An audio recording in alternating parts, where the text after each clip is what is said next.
When I look at the lake today, it looks awfully similar to that first time. Beautiful scenery, deep blue water. Remarkable place. However, if we were here 8,000 years ago, there would be no lake. There would be a glaciated mountain. Mount Mazama, the mountain that stood here, 12,000 feet tall, we believe. So, when we look at the lake today, it's important to remember that what we see is impermanent and that our world is changing. And that a radical change happened here. Transformation from a mountain to a lake. This is sometimes hard to comprehend given that our lifespan in comparison to a mountain is rather short. 400,000 years it took for this mountain to develop. So one analogy that helps me understand the story of Mount Mazama is to compare it with a film. See, most films follow a formula from a gradual beginning to a climactic ending. Usually there's a little plot twist in the end that gives us some suspense and the tension is relieved. Mount Mazama follows the same type of story formula. And I'd like to present today Mount Mazama in 3 acts, the origin of Crater Lake. Are you ready? Very good. All right.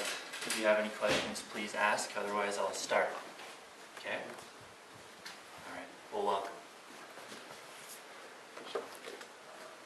Our story begins and the curtains open with a crack in the ground.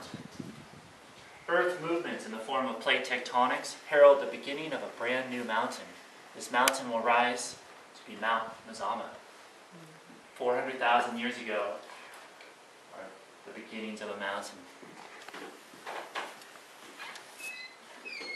Shortly into our film, the second scene shows that molten material brought up from a magma chamber is released, running rivers of lava, hardening on the surface, creating the foundation of a mountain.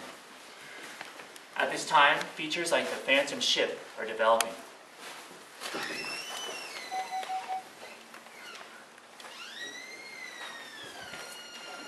As Act 1 comes to a close, the plot thickens.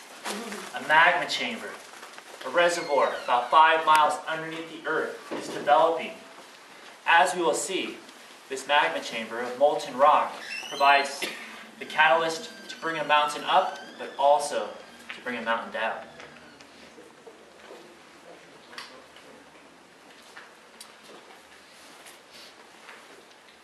Periods of violent eruptions are mixed with periods of cooling.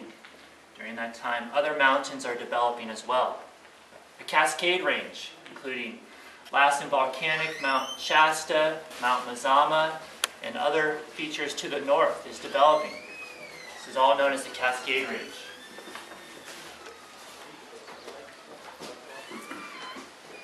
Throughout the film, there are many subplots or sub-characters.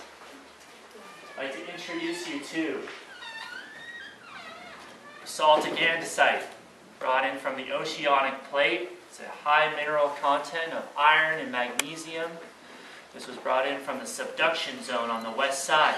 Made its way all the way 100 miles inland and was expressed over here at Hillman Peak. This is the basaltic rock. Silica that's introduced from the continent creates a rock that has about 50% silica content and 50% of this basaltic oceanic plate.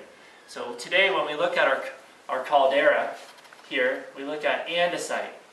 This is an andesitic rock, and it was expressed here at Garfield Peak. We also have explosive events that release a gaseous rock known as pumice. As more silica develops in these magma chambers, they erupt on the side and create these large craters. And eventually they can be welded together and fused into a feature that we call Pumice Castle. It was created on the east side here.